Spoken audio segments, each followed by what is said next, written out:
Mayam Krumzari, the Navy Impact News ni ay Rajnong Thongbam. Manu una hariba 360-degree analysis of news and events ta mayam butaram nokchari. How kiba numit khara sida aduga chahi chupagi oina Manipur ta tamna koigi gari macha amadi achauba singmang gi chang yamni hengalaliba aduga maruina khwaidigi safe and secure oi haina khanariba security masing khwaidigi yamna lei haina khanariba Imphal city natraga greater Imphal da gari mang bagi koigi masing asi chang asi nong bagi sum hengalaliba sigi matang da khana nu kidamakta aduga maruina gari mangi bisi karigino masi control to bangam dribisi kanage asoi bana habisi matang da khana nu kidam tangasi Impact News ke studio the lengthen relay bisi joining us tonight on Manu Hunna Anjuman Isla e Muashragi koigi General Secretary Ebiriba hoi Tamo Molana Habibulani Ahmad Tamo Taramukcheri, welcome to the show. Appreciate your joining. Also joining us Manipur Mail editor and Sanato Mani Ojasanto Musud Ramnokcheri, welcome to the show. Appreciate your joining too. Those are hand question jai Tamo Habibula the get Mokjara Tamo. Akogi Manipur ta natraga Imphal greater Imphal ta koi quite secure mafum nailone mafum sida gari macha sin ong mata chaurangna masi akogi Manipur police ki site tagi officially di koi tholak 3 number se kya hogi ase adu bosum makoi soi gi hai gadra hai dorok pa hai tare koi FIR ko tha ba matam da chaurangna no mata gari macha se manga muki mangre hai bagi FIR EBU hai na lak bagi record se lere ade no mata gari macha se manga mang ba dagi achau ba su adum mayam mang ba lere adu masing sung ta namtharak pagi haidi masing si decrease to bagi hota sum no magi hengal ise masi control to bangam daba adu ngam dring ise damu gari ma gi bataragadi koi maruina koi anjumanda wari saragadi anjuman ki members sing da maruina wari saba taragadi gari se amuhana phangbu ya bagi asama manipur gi myam da leiner libase masi karino masi aphabani haina loga duribra masi phatabani haina loga duribra masi karamna hairiba gari mangbagi wafam sida anjuman na mating pangba ngami puno habsi kitang takpi tumi anak ikoi na Manipur sida ikoi Manipur manungda Imphal manungda amadi Imphal gi mapanda gari bacha amadi asoba mangbagi gari se ikoi yam toina ikoi anjuman gi office ta su report si nongmada manga kaktana te na lawjai gari asoba ani natraga ahum de dum mangi asoba sida gari asoba maruaina alto amadi Maruti 800 sigisi maruain Imphal manungda mangba gari sing manungda gari achobada haru amani aduga gari machada maruain Activa Honda Activa asi nongmada mari ama manga ama mangba report adum anjumanda lai tasengna makyoina anjuman asi khoi gari huran ba sing si phana bagi damakta likhat ke organization din natte adubu gari huran ba da chenari ba miyoi sing asi maruaina khoi gi drug season ba amadi drug ta laichura ba miyoi sing oina tawi barabaduna akoina linkhatari ba organization asi drug thingba amadi drug yonba singbu to hanna bagi pandam linkhatchaki bari hairiba khoi drug ka mari leina lakpa khoi gari hural ba sing sisu adum yaropna maram moi khoi gari sing si hojik hanak chahi ani muki organization linkhatli si chahi mari sure adu chahi ani muk sidadi khoina gari anjumanna fagali si chahi ani sida chawranga gari macha humdraga taruk sure aduga gari achobana gari nipan sure gari nipan sure gari nipan sing manung da Bharna yauri Hyundai Bharna yauri yamna tangba amadi Bolero yauri sumaina Tata Dia yauri diesel auto yauri makhal khuding makki gari sing si mangba Manipur da thengnare khoi Imphal da maruaina mangiba gari si tasengna makki waida khoi gi security force sing sina khara alert oibiraga di section lagadi khara gi makhai laksin bangam gadra haina khanjai maroina khoi gi Imphal area da leibiriba khoi gi security force ki thabuk tawiriba khoi gi chilinau sing sina yamna mikup na hum singna maram di gari ma phakna bo hon na bagi damakta moi minute mari ma manga amadi adum matam changda manate changi duga hojik yamna akoina anjuman thengnarakpa yamna nungaitaba gari haragadi Activa hairiba gari si huran bagi damakta akoina huran basing far interrogation taw matamda sumna gi minute amada moi gari si huran mangami okay minute amada Activa si huran mangami aduga moi mafam jagi escape tawraga atop mafam da satpangami minute amada Activa se sumain tawduna akoi gari si anjuman na hairiba gari sing si huran basing si yariba makai karam mong da khoi phagat laga mapu da sinna si gi haib si gi matang da khoi discussion taw jai office ta adu akhoi na phagat liba sing asisu cham gi manung da अमखक्तनी okay याम pick पे amount ने फागले से लोई फागत पंगा बोलते खरा खक्की वाने बर दाव यारो भाई दाव यारो भाई कोइना मरम दे निशा का मरी लेना बनी ना निशा की ड्राइव चप मतम दा मखोइना थौरकपा नत्रगा मखोइना तोंगलकपा अखोइना लंबी दा अखोइना ड्राइव तवी अदु दा खाम मतम दा चेक तव मतम दा चे यावरक्तबा इंजन नंबर चेसिस नंबर तो कन्वर्ट तौरगे लेरंबा अदुमदा अखोइना जुमन्ना फगत चबनी ता सिंग ओके मथक को से जसान तुम लाग से ओजा ओजा की सु कई वेतना कोई गाड़ी अचौब म मांग हिबले रे तो ओजा कोई सुमाइना गाड़ी मांग भी सांग से हम तोइसे लई से हंदक मरक हंदक था सिदी का है न वो हम तारी अदु मांग रदा मांग मसिंग से नो मगी पयन हेंगलकपा और ओजा की मांग हिबे केस की यंगरगा ओजा करी हाबिने गाड़ी मांग बगे दमकता कोई मसी ट्रैक तौनबगी सिस्टम से मणिपुर दा अदि मांग कंट्रोल तौबगी अमा लेजरे मसी कंट्रोल तौंगमद्रे फेल होय हाबनि या मांग खलैसे अदुबो मांग हर मतुंग अमु ट्रैक तौंगमगी कोई इंटेलिजेंस है गदरा कोई सिस्टम से मणिपुर दा मसी फजन लेरेन खनबीब्रा करियन खनबी कोई गाड़ी कोई हुरान बसिंगी हेवन हाइतारे मणिपुर वर पसी अम लाइबक थिबने हाइब ताय मसी कोई लॉ एनफोर्सिंग एजेंसी सिगी विल पावर वर्क पने हाइब ताय मरमदी गाड़ी मांगबा पोल हुरान बा हाइबसिदा मोगी इज्जत सोइबनी या जस्ट वन इंस्टेंस दिल्ली दा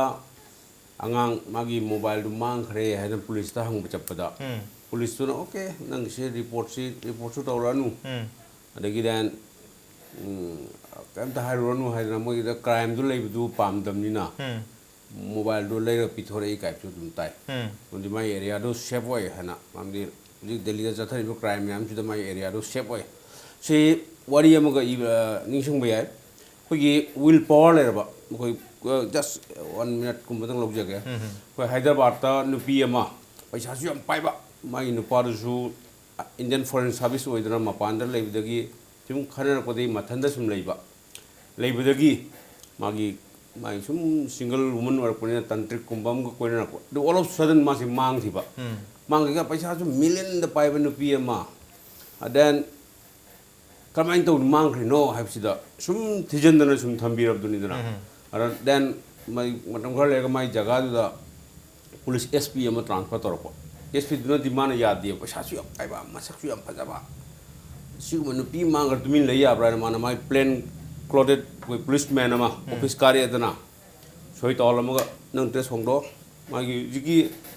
मांगखरि नुपी दु कोन होंदो सुम थंबा माई मदौनी को सुम कार्यक्रम तौदे सुम थमे देन वन डे युम्बु दुगी नुपामगा हुजिकी नुपानी ख खनबसे माना उइयेबा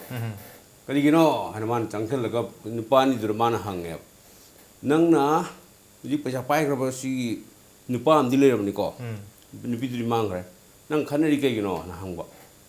आर माना हाइपुन पादन हाइदोरे ए स्माइ तौबन इसे मोइ चाखुमदा मागी वाटर रिजर्वर ने हाइना मस्त हारुई और मोजु चिंगनबनि लिसिंग अमर खतंग लौगदु लिसिंग 10 गेता लौबा सुम लौबा लापदनिंदा अर खनबने अदोगदि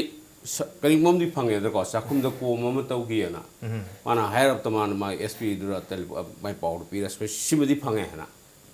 माई चाखुमदा तौथोका दबि नुपि दु लेरमे ओके अदोगदि गाड़ी सी हुरा लगा माई थादोक फममदि लेरिमने सी अदुम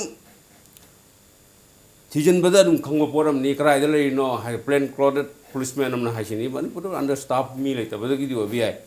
अदुम जगह सिंग जिदा लेबदा अदुमेदा खंगने गाड़ी हुराम बाइसी हेक्ता फोन ला यम नुआइ ला थमदो ते मारि हुराम बनिना मी लाख मरि पिबो कार्डो मालिसिंग 10 दगे yon थकदोइने अब अमदुनो जो हाइ ला लेबिदोइने अब सिजे अदुम मी मथनन तोर मी मरि मा इन्वॉल्व तोबनिना तसेंग नेता येंगसलगदि अदुगुम्बा चिंगनबा जगह लेरंगने बजन जमाना क्वेश्चन अमनि हंगबदा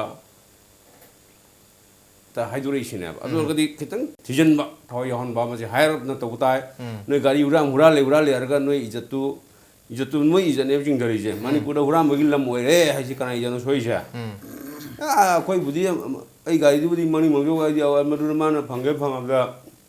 लिसिंग मणि मा मंगाय आइसु यस आइ बुदि हम टू व्हीलर चले गाड़ी लेत्रमनिना अदु इज्जत से कनाइनो सोइसे man at the helm of power हा नोंमई पारगा लेबाक शासन तौरिबा देन मंत्री ओरिबा मोय म्याम इज्जत सोइनो अदु ओइ मखन दौने मणिपुर नोंमय गाई मंगा मांगे हारगा सिबु मरा बुरांग तंगायदि कनाइ जनो सोइ हाइदु मन खंथरगा मोय मीटिंग तव ताय क्रमाइन तो थिंग बताय विल पावर कनबा पुलिस ऑफिसर अदुम एरिया रो थम बताए थिजन बताए दुर्गति ओके थिजन मथौ ताई कोई मिंचे थीरी बसी पब्लिक की नती मिंचे थी दोरी बसी गवर्नमेंट गिनी अदु मरु एना कोई होम डिपार्टमेंट पुलिस डिपार्टमेंट याम चाव रोल म लेरी मखोगी मिंचे चावना थीरी बनी हुरांग खिबा गाड़ी सिंग असी थादोफम अमदि लेरी मदु ट्रैक तोबो मथौ ताई मतम खरा चंगबदि है तुब ट्रैक तोबो मथौ ताई ट्रैक तोर मतम दुदा सोइदन खंखनी कराई द गाड़ी सी हुरा लगा थादो खिबनो हाइबा अदुबो मतंग सोइसिदा इना तामो हाबिबुल्ला दलाक्सनी की तामो कोई मणिपुर द गाड़ी से हेक फाखरगा मयाम हेक चिंगनबसी मसी स्टेरियोटाइप है बतारे मसीदा कोई यंगबिरेबा कोई मणिपुर की तोंगा तोंगा फुरुक की मिनसु लाना लौबीदना कोई पर्टिकुलरली कोई कम्युनिटी अमदा कोई मणिपुर की मुस्लिम सिंगसिदा हेक्टर पिन पॉइंट तौरपा ngasi matu कोई बोलेरो अमा अक्टोबर की तारीख 13 दा चिंगमैरोंग की सिटी हॉस्पिटल ममांगी फागिबा आदि हुरान की बता चेना फा हुरान ब चेना बमी हुम फाय है मखोय हुमसु मुस्लिम मचा ngata warami adusu naha oriba ngatani chahi 13 deina 15 फाउगी मनुंग लेबा दसु माइना कोई हाइदि स्टेरियोटाइप अमोइना हाइदि गाड़ी बुरा लगदी मणिपुर की मुस्लिम सिंगना तरंगोनी हाइबगी मिंगचेट अमसु अथीबम जु लेरे अदुगा गाड़ी हुरान की बगा पुलिस ना तौबा थीबंग अमद्रगदी कोई अंजुमन दो इन तानरसी हाइबी वाफम लाइसे मसी अंजुमन की अफबने लौदोरिब्रा फत्तबने लौदोरिब्रा मसी करी हाइबी नगे मतंग खितंग सिंगोपि यामना लाइबक थीबनी मरमदी गाड़ी अमा मांगरगा हेक्ता अंजुमन थीरगदी फंगी हाइबा कोइगी मयामना खनरिबो खलसी मरमदी कोई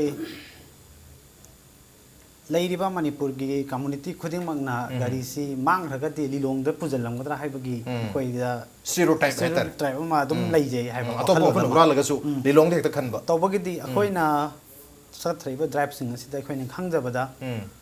मखोई सी सुमैना गेंग खुटपू तोंगान तोंगान सेमगले लिलोंग दा अहुम मरी सुमैना लै अदुगा नंबोल दा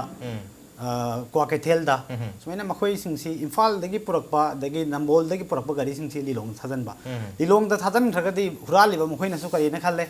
अतोपा कंट्री अमदा यौरेना खल्ले लिलोंग मनुंगसी मसी इखोइगी लिलोंग मरुइना आइसु लिलोंगी करी अमनी नागरिक अमनी अदु यामना करी हाइनी यामना नुंगाइतबा ताबदा अदुबु नुंगाइते हारगसु तादबदि याद्रबा मरमदि फत्तबसी लिलोंगदना खितंग मसिंग यामब्रा हाइसी आई हेना थोपनिना अदुगा पॉपुलेशन सु खैगी माइनॉरिटी मुस्लिम मैतै पंगल चिलनाउ सिंग लेसी सु लिलोंगना ख्वाइदि पॉपुलेशन सी वांगे अदु हौजिकसी अखोइना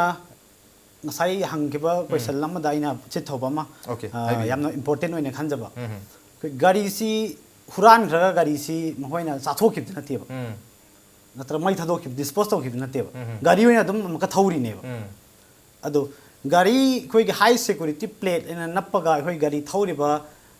security plate khoi number lawra ga thauri dana six मोइना इंजिन नंबर चेसिस नंबर सी अमका अतोप ngasai original le number de convert to thoeba engine number dagi number ama chassis dagi number ama sumaina number ama ani go moina change tawraga number atop amaka anobam lobuneba number de lowi ado khoi gi motor vehicle de leibiri ba actually now khoi gi motor vehicle gi kare hitare employee staff sing sina khara section na कदो बेरगदी गाड़ी हुरान busing से खरगी मखैदी 50% दी एकोई फाबंग मोदरें खल्ली मरमदी मखोइना पुराइबसी fake document ngaktaneba गाड़ी number तानबगी दमक्तम पुराइबसिंग से Moina असाबा ngaktaneba showroom की receipt असाबा पुरगा Moina number अनौबा number तानबगी दम दोनेबा सुमाइना एकोई high security plate नफम दा कोई chassis number सी कोई पेंशन स्केच तवे हारिबदुसु हारिबा नंबर सी कन्वर्ट तौरबा नंबर नि नत्रका तौद्रिबा नंबर सी मोइना सुम चेक तौबा खंगममे मखोइना सु खरगे मखैदे दम फाबा ngamodra khali yamna chekchinna होना बे बतारगदी हजिक इखोई मणिपुर तौरिसिना करी लुपा लिसिंग अहुमगा चामापन चंगबा कोई रेजिस्ट्रेशन नंबर अमा लौ मतन लुपा लिसिंग अहुमगा चामापन चंगबसी लुपा लिसिंग निपान पिथोगा मापन पिथोगा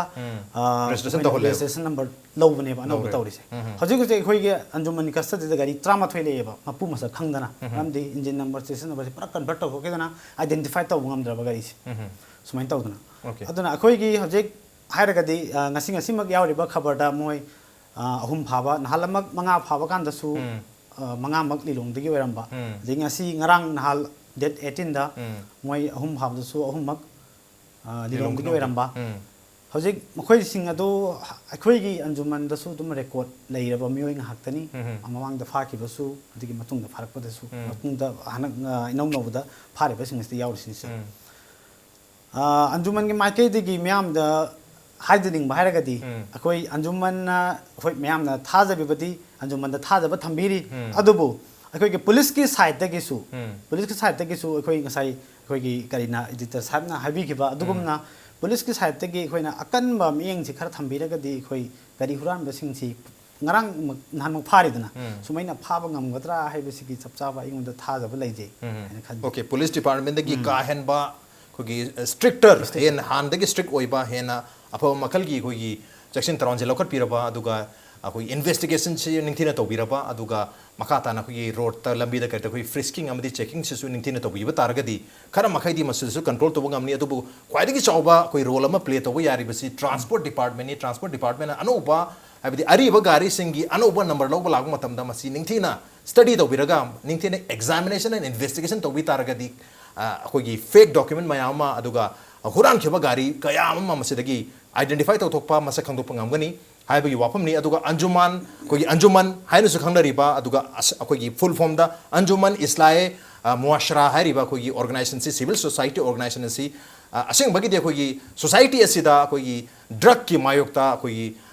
मायोक नगेदमक्ता ड्रग सिबु सोसाइटी की मरुफोन मुथनोगेदमक्ता कोगी सेम खिबा ऑर्गेनाइजेशन अमनी अदुबु ngasidi हाइरिबा ऑर्गेनाइजेशन सी अखोगी मणिपुर की ख्वाइदगी one of the purest one of the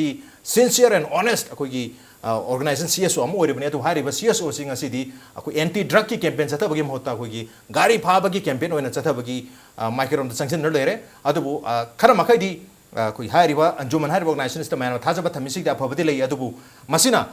कोई स्टीरियोटाइप की वाखल अमल हाली बस खरा मखैदी नुवाइतबा दुमक लेली ऑन द नोट ब्रेन तलौजगे ब्रेक के मतुंग दा खना द वाफम मैम जेरी ब्रेक ते यम थोंजर के इंपैक्ट न्यूज़ पे मेक्ता रबी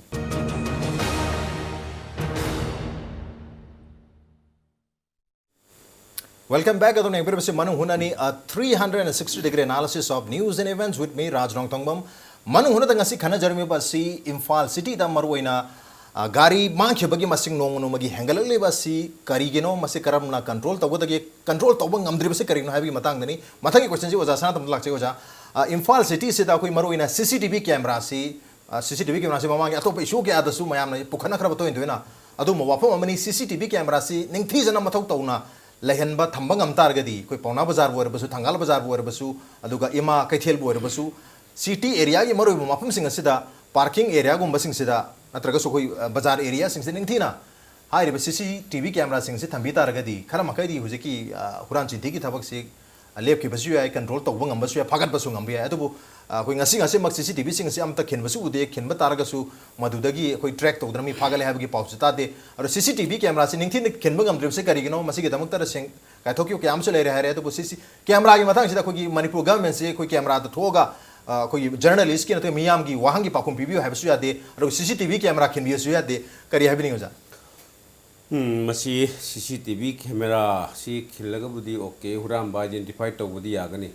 अदुबा खोइना मणिपुर प्रजा सिंगसिदा खोइना मोइदा खोगी पुलिस ता कोऑपरेशन पीबै चांगसी याम नेम इवन माना जिकी नुपा हुरानबा अमजु हुरानबदुन क्रमाइन तौदुना पोदम योन थोरकवा हाबसी मी अनि खतगी नते मी मरि मुंगा लेंगोनी और मदुबु जु खंगमो मिसु लेंगोनी ओके मोइसिना खोगी हाय तारे करी नेचर नो खंगदे खोगी पुलिस ता पाउ पीबै चांगसी यामना नेम बाय तारे पुलिस का मरि नंगना रुरगा even I one instance I ममांग द सोई स्कूटर मांगे स्कूटर मांग कानसु आई पुलिस आई ना रिपोर्ट तो इदु स्कूटर दुबडी याम मल्ले मल्लगसु आइना कईदा रिपोर्ट तो गे माना बॉम्ब गा प्लान तो छलगा करा एक्सप्लोर तो आई गोना चेना कदम ने तो समता से मारथनो ओजाना स्कूटर मांग बगी FIR तो जपदसु और हंदकी गारे सो मांग FIR तो बदसु असे लोबो गति लेगी तब्रजा FIR तो जो पचानी चांपियो हाइनरे फंगरोय आई कार्ड फंगरोय अदु बाइन हादि मदुर मिसयूज तोरकना बॉम्ब का हपलगा यामन वाइटल और VIP एरिया रे पोखारा गदी मपु आई थे कदम मपु ने चेना दुरि ने आई दथागे दमक FIR तो बोला कोनी अदु आई फंगने हदन तो बोला कोनते हाय मसागी फारे आई दु नुंदांग दुदा माना आई से पुंग तरे ते मांग खिबने को रिम्स ता आई लेफ्ट फादर इन लोग ना हंग चपदा थोरपद लेमद्रे आई गाड़ी मांग रे आसमानी मांग खो दा खले को कई का दु यो ल काई सिलु दु नो ना अदु बु हाई सिनी गाड़ी तो मिसयूज लान सिन नगी तारगदी लान सिन नगी ता दसा दा इन तादुरि ने पुलिस रिपोर्ट रे पुलिस ने वायरलेस ता के पोलो लोरे मनी को में इरी ता स्कूटर मांग रे तौना फारे को जगह आम दा ꯑꯩꯉꯣꯟꯗ ꯄꯨꯡ 9 ꯇꯥꯔꯀꯥꯟꯗ ꯇꯦꯂꯤꯐꯣꯟ ꯇꯧꯔꯛꯑꯦ ꯄꯨꯂꯤꯁꯅ ꯅꯪ ꯒꯥꯔꯤꯗꯨ ꯐꯪꯉꯦ ꯀꯩꯗꯧꯁꯤꯒꯦ ꯑꯩꯗꯤ ꯒꯥꯔꯤ ꯐꯪꯉꯗꯤ ꯌꯥꯔꯦ ꯑꯗꯨꯒ ꯍꯧꯖꯤꯛꯀꯤ ꯀ꯭ꯔꯥꯏꯝ ꯀꯃꯤꯠ ꯇꯧꯔꯤꯕ ꯅꯨꯄꯥꯗꯣ ꯑꯗꯨ ꯃꯉꯣꯟꯗ ꯑꯦꯛꯁꯟ ꯂꯧꯅꯤꯡꯗ꯭ꯔꯤꯗꯨꯅꯦ ꯑꯩꯅ ꯉꯛꯏꯁꯦ ꯃꯥꯅ ꯄꯨꯂꯤꯁꯇꯨꯅ ꯍꯥꯏꯔꯦꯕ ꯑꯩꯈꯣꯏꯒꯤ ꯁ꯭ꯇꯥꯔ ꯏꯟꯐꯣꯔꯃꯔꯅꯤ ꯃꯁꯤꯕꯨ ꯀꯔꯝꯍꯥꯏꯅ ꯇꯧꯗꯣꯏꯅꯣ ꯑꯩ ꯈꯪꯗꯦ ꯃꯈꯥ ꯇꯥꯕ ꯁꯕꯁꯤꯀ꯭ꯋꯦꯟ ꯑꯦꯛꯁꯟ ꯅꯪꯅ ꯇꯧꯒꯗꯕꯅꯤ ꯑꯩꯒꯤꯗꯤ ꯒꯥꯔꯤ ꯐꯪꯉ ꯂꯣꯏꯔꯦ ꯍꯥꯏꯕꯗꯨꯗ ꯉꯁꯥꯏꯒꯤ ꯒꯥꯔꯤ ꯐꯥꯔꯦ ꯄꯨꯔꯥ ꯐꯥꯔꯦ ꯍꯥꯏꯔꯒꯗꯤ ꯃꯉꯣꯟꯗ ꯏꯟꯐꯣꯔꯃꯦꯁꯟ ꯇꯧꯔꯣ ꯃꯉꯣꯟꯗꯒꯤ ꯃꯥ ꯇꯛꯈꯥꯏ ꯒ꯭ꯔꯤꯜ ꯇꯧ ꯅꯣꯏ ꯒꯥꯔꯤꯁꯤ ꯐꯥꯔꯒ ꯀꯥꯏꯗ ꯊꯥꯗꯣꯛꯏ ꯃꯣꯗꯁ ꯑꯣꯄꯔꯦꯟꯗꯤ ꯑꯁꯤ ꯊꯤꯖꯤꯟꯒꯦ ꯍꯥꯏꯅ ꯈꯪꯉꯒ ꯑꯗꯨꯁꯨ ꯁ꯭ꯇꯥꯔ ꯏꯟꯐꯣꯔꯃꯔꯅꯤ ꯊꯥꯗꯣꯛꯈ꯭ꯔꯒꯦ ꯑꯗꯨꯝ ꯍꯥꯏꯔꯛꯑꯦꯕ ꯑꯩ ꯒ꯭ꯌꯥꯟ ꯇꯥꯗꯦꯕ ꯑꯗꯣ ꯑꯗꯩꯗꯤ ꯍꯥꯎ ꯀ꯭ꯔꯤꯃꯤꯅꯦꯜꯁ ꯑꯦꯛ ꯑꯣꯄꯔꯦꯠ ꯁꯤ ꯑꯃ ꯐꯥꯕꯗ ꯍꯦꯛꯇ ꯀꯤꯡ ꯄꯤꯟ ꯌꯧꯗꯣꯔꯤꯕꯅꯦꯕ ꯅꯪ ꯁꯤ ꯍꯨꯔꯥꯟꯂꯤ ꯀꯥꯏ ꯗꯤꯁꯄꯣꯁ ꯇꯧꯏ ꯀꯔꯤ ꯀꯅꯥ ꯏꯟꯚꯣꯜꯞ ꯇꯧꯏ ꯍꯥꯏꯕꯗꯣ ꯍꯧꯖꯤꯛ ꯔꯦꯀꯦꯠ ꯅꯣꯡꯃꯗ ꯃꯉꯥ ꯐꯥꯔꯤꯁꯤ ꯁꯤ ओके मसी रैकेट रैकेट अचौबम लेरबने रैकेट अचौबम लेरे नेक्सस अमा लेरे मी मगदन तौब याब नते मसिदा अमगसु लोय लिंक लेनरगा तौनबा गातनी अदु मतंग साइसिदा अखोई पुलिस नसु फार मतुंग द होजि ओजान तापगी बदा अखोई प्राइम इन्फॉर्मर नि मरमद मसि थादो पिखरजे हाइबगी मोंग द गारी बुदी फंगे अदु थादो खरजे हाइबसु लेरे अदु पुलिस के क्या यामना अखोई कोऑपरेशन लेबिबगी अखोई ताजबसु रोंग इन्फॉर्मेशन और मदि फै रोंग इन्फॉर्मेशन ओइरिबरा चुमरादि खंगद्रे अखोई पुलिस सु अदुम यावसन बगी ममी ताबा नत्रगा मखोइना थोइना एक्शन लखतबगी मोमी से दम तारी मसी करीने खंबीगे खै तामोगी हबीबुल्लागी साइतैदि तसेंगनमक ओइना हाइरिबा सिगुम्बलबा गारी मांगबा मदि गारी हुरानबा सिदा पुलिससु डायरेक्टली अखोई कदोबा यावे कोई नेक्सस सिदा इन्वॉल्व तो यावरे रेकेस रेकेस यावरे अखोइना कुई कुइदना मसी दगी था अनिमुकी ममांगदा रिम्स तगी बोलेरो ममांगखिबा हाइरिबा बोलेरो दुगी बारी मखुम थिरक मतमदा होइगी उरुप अना कोई मुस्लिम इचिन नाउसिंग ताबा क्याम गई कराओ सम साइता उरुप नकल लेना मजदगी महासी पुलिस डिपार्टमेंट दा दुम थप तबनी महाक मसा मग यावना हाइरिबा बोलेरो सी हुरान बदि यावे महाक लोइना अखोई अतोप मी अमसु अखोइना फाजै अदुगा अखोई मखोइनिगी स्टेटमेंट दगी फंग मतमदा हाना गारी हुरान बगी मरीदा कवा पीएस न फारगा मार्क्सी जेल द लेखिबा अदना पुलिस की मोहगी करीददी जेल द लेखिबा मिसी मोय करी अमा तौरगा एप्लीकेशन अमा थारगा लौथोगा मोय वहंग बहंग तौबगी अयाबा लेना ताजै खोइना हंग मतमदा अदु तौबिनबगी दमकता खोइना बोलेरो सी फंगबा ngamnabagi damakta recover tौबिनबगी दामकता खोइना करीदा लमफेल पीएस ता लमफेल पीएस अखोइना हाइरिबा हुरान बनी सिन्नजगिफने अदु लाइबक थीबदी पुलिसना हाइरिबा गारी अदु रिकवर तौबगी मुहत्ता अखोइना पिजेखिबा हुरान बनी दुसु थादोक बिखरे मिनिट 8 निगी मोय कस्टडी रिमांड लौथरगा अदुम मै कोर्टगी थादोरे सुगुम्बा पैसा मोय पैसा दि लरंगमनि न खल्ली मरमदि पैसा चाउन लरंगमनि सुगुमसी अदु मखोइना थमोय सेंगा तौबि जारगदी ngasai mangkiba bolero si koi chapchana phangba ngamgadra haibagi koi chama thajabag loina koi mohoi sinna jakibane haiba lampen psc ta sinna jakibane adu laibak thibadi kari khudong chadabagi no khangdre mohoi thadok pikhare करी खुदोंग चादबगी no नत्र करी खुदोंग चाबगी no थादोक चाबै no खंगदरे मनुंग idea दि तसेंग नमके ओइना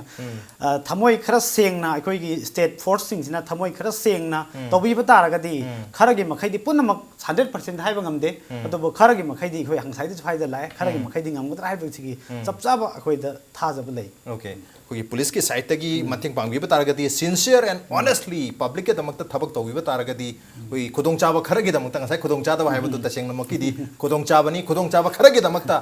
अखोई मियामबु अखोई mislead तौबा मियामबु लाना सिजनबसी मसी तौबिदबा मदु वर्गदी गाड़ी मांगबगी मसिंग खरा अंदरकनी अदुगा मरुइना मोटर व्हीकल की डिपार्टमेंट की साइड तगी खरा हेना एग्जामिनेशन तौरगा नंबर पीबी तारगदी मदुसु कंट्रोल तौबा ngamni last by no means the list public की साइड तिसु खितंग इसाना सेक्शन जब तारगदी खरा मखैदी यामना नतगसु खरा मखैदी 0.1% मुक्ति खरा मखैदी कोई कंजब ngamgani अदुबु ओवरऑल अखोगी सिस्टम नि मयाम से अमगा सिंसियरली चंक्शन बिन मतौ ताई अमा हेक सरक मतमदा लोइनमा खोइ कोलैप्स तौगदरबनी अदुबु मणिपुर की असुम सिचुएशन सिदा गारी मसिंग असुम नोंग नोंगी मांग हेंगललिबा सिदा खरा मखै कंट्रोल तौनब ngamnaba हाइदुना इंपैक्ट न्यूज नसु खोइ ngarangdagi खोइ नुमिनि सुरे नुमिनि से खोइ कैंपेन चता जब हौरे कैंपेन के ममिंगना कैच देम कैंपेन कैच आदि फानबा देम मखोइबो फाबियु कैंपेन मखोइबो फाबियु हाइबा कैंपेन कैच देम कैंपेन हाइबा कैंपेन म हतुक चरे हाइबा कैंपेन से ता कनागुमा मियो एमगे गारी मांखिबा गारी मचा ओरबसु अचोबो ओरबसु मांखिबा तारगदी इंपैक्ट न्यूज़ कॉन्टैक्ट तौर यागनी अदुगा मांखरब तारगसु फंगक तारगसु अनिमग अदुम फोंदोक यागनी इम्पैक्ट टीवी की साइट की अखोगी रिपोर्टर अमदी कैमरा पर्सन लागा अदोंगी स्टोरी दु सोइदना मणिपुरी मियाम दा खंगन जगनी करमना गाड़ी से मांग की बनों तक करमना गाड़ी से फंगपना है बा मरम मदन हारिबा कैंपेन से सरुक याबिदुना होजिक मणिपुर दा चथरिबा क्वाइदगी चावबा क्राइम अमसिक मसीगी नेक्सस सी मसीगी नेटवर्क सी मसीगी रैकेट से करमना थुगाइगा तक याबिसिदा मणिपुर मियाम की मतेंग मथोक तारी कोई प्रेशर ग्रुप अमा सागर मथोक तारी मरम मदन हारिबा कैंपेन से सरुक याबिनंग तारगदी कोई कांटेक्ट ओवर पे यागनी कोई कांटेक्ट ईमेल ID impacttvnews@gmail.com नत्रगा कोई फेसबुक पेज हम जो साजरे पेज की मम्मी ना facebook.com/catchdammanipur facebook.com/catchthem catchdam manipur MANIPUR catchdam manipur नते catchdam campaign है catchdam campaign CAMPAIGN catchdam campaign हारिबा कोई पेज असिदसु लाइक तो बिरगा दोंगी कांटेक्ट नंबर अदोंगी इन्फॉर्मेशन मैम पीबर पे यागनी इम्पैक्ट न्यूज़ ना सोइदना दोंगी स्टोरी दु मियाम दा खंगन जगनी अदुगा हारिबा कोई कैंपेन असिगी थ्रू दा मणिपुर की गवर्नमेंट दा अदुगा मरी लेब डिपार्टमेंट इन द प्रेशर तौबदा सोइदना चौबर रोल अमा लगनी हाइबगी थाजवन थमजरी अदुगा मणिपुर की असुक कोई मसक थीरब सिचुएशन असिदा कोई अंजुमन गुम्बा सिविल सोसाइटी ऑर्गेनाइजेशन अमना याम ऑनेस्टली सिंसियरली थबक तरप हाइबसी कोई मणिपुर सोसाइटी को याम चौथोक चनी आइनी ऑन दैट नॉट ngasi वनि मनु हनगी थरम से मतंग साइड लसिनजरगे ngasi की थरम सिदा कोई तामो हबीबुल्ला अमदी ओजा सना तमले मिक्तन थरम से मपुंग फान की तमते तामो मदी ओजा बुथागा चौ फंदोक चरी अप्रिशिएट यो जोनी मसिन ngasi की मनु हनगी थरम ngasi की एडिशन से करम तौबे खोद खान बिर पे यागनी खोगी मेल ID impacttvnews@gmail.com नत्रगा खोगी फेसबुक पेज www.facebook.com/impacttvmanipur दा जॉइन तौबिरगा कमेंट अमदी फीडबैक ताबिर पे यागनी. With that, this is Raj Nothambam signing out. See you same time next time at prime time. Have a good night.